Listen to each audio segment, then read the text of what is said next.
Donald Trump Jr. said this about the Russia probe, and now everyone is freaking out.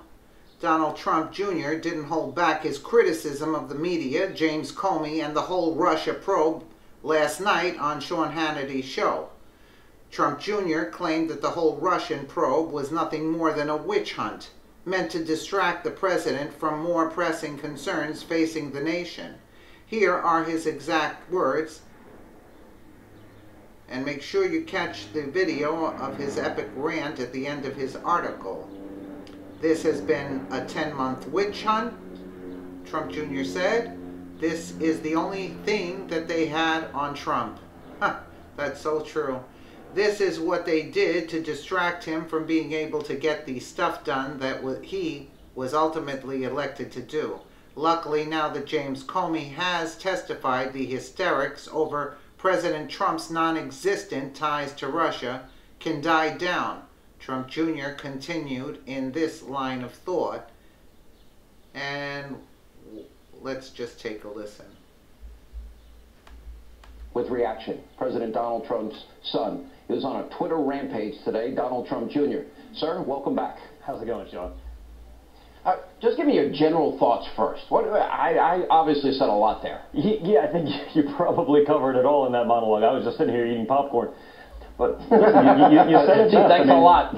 This has been a 10-month witch hunt. This is the only thing that they had on Trump. This is what they did to distract him from being able to get the stuff done that he was elected to ultimately do. And I think now that this is all past, he can go back to doing what he promised he was going to do. There's no clouds, there's nothing getting in his way, they can't be obstructionist. He can go back to doing the things he said he was going to do for the American people, putting Americans back to work, putting America first, and getting us out of these stupid deals that America pays for and everyone else seems to benefit from but us.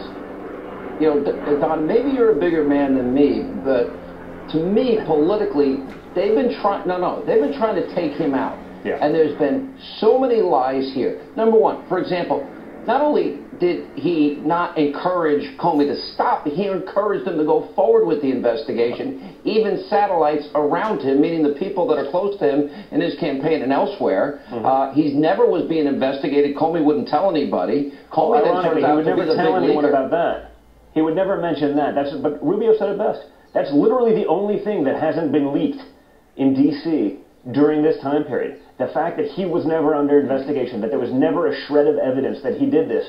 But this is what they hung their hat on for this long, and that's pretty scary to me. That's sad. In three specific cases here, I believe that Comey was a political hack. I mean, there was incontrovertible, overwhelming evidence of multiple felonies committed, and he laid out the case probably better than anybody, but never pursued it. He said, well, we don't have the intent.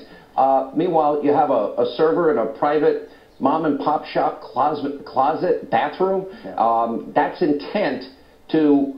Obviously, that's mishandling of classified information and the destruction of classified information. Then, of course, the Uranium One deal, a real Russia scandal. Then, of course, this whole Loretta Lynch issue, meeting on the tarmac with Bill Clinton before she makes her decision, A. And then the big bombshell today, please don't call it an investigation.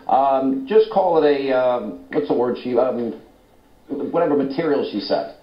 Well, listen, the double standard between the way he handled that with Loretta Lynch and the way he handled my father, I mean, that just goes to show you how politicized this has all been. I mean, I think his credibility in D.C., after probably an illustrious career, has to be shot, because that shouldn't be happening. I mean, this is the head of the Federal Bureau of Investigations. The head of the FBI goes on, well, if I was a stronger man...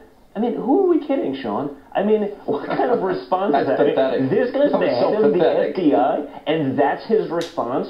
Not, hey, maybe I should follow the law and procedure and say that Trump was doing this. Maybe I should let him know that this was happening. But instead, he decides to do this. Then he leaks some notes to a friend of his because he doesn't have the guts to do it himself. He has to leak it through a friend of... I mean, where does this stop? I mean, it is nuts, but I'm just glad it's all out there because literally...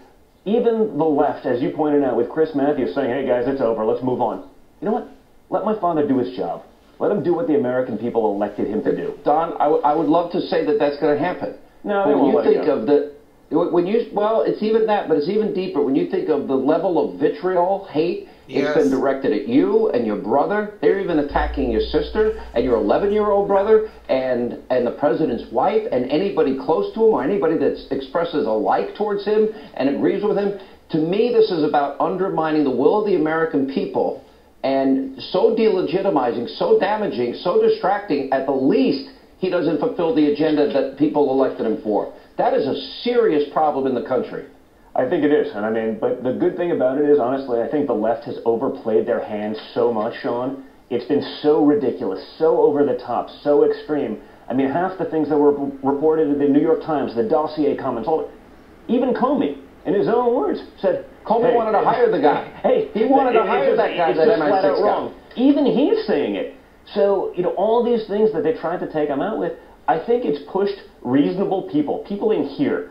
You're never going to get the fringes, or you have one fringe, you'll never have the other. But reasonable people in the middle are seeing that this has just been one big witch hunt. They see how disgusting the swamp really is. They see the teeth that are there. And I think they're going to realize that, hey, give the guy a chance. Let him do what he was elected to do, and he'll do a phenomenal job. And you've seen that. Listen, when the Dow hits another all-time record right during the testimony, you know that he's been exonerated. I mean, the markets basically said, okay, this has been nonsense.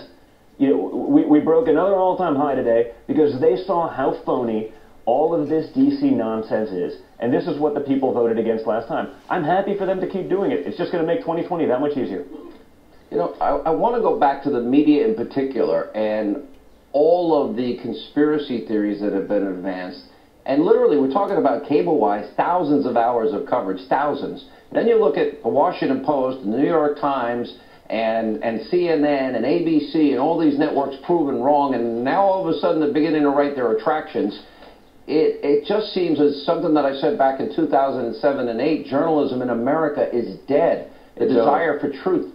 It's over. You know, the real problem is, even when they know it's wrong, as long as it fulfills their narrative, they'll leave it up there. They'll leave it up for an extra couple hours. The retraction somewhere in the middle, it just never really goes away. They can't let go.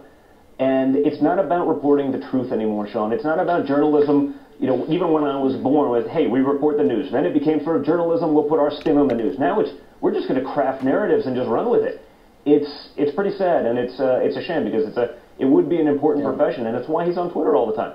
He's going to play monkey in the middle. He's going to play monkey in the middle because if they're not going to be honest, if they're only going to report what they want to hear, not what he actually says, he's going to go right to the people, and that's how he got elected.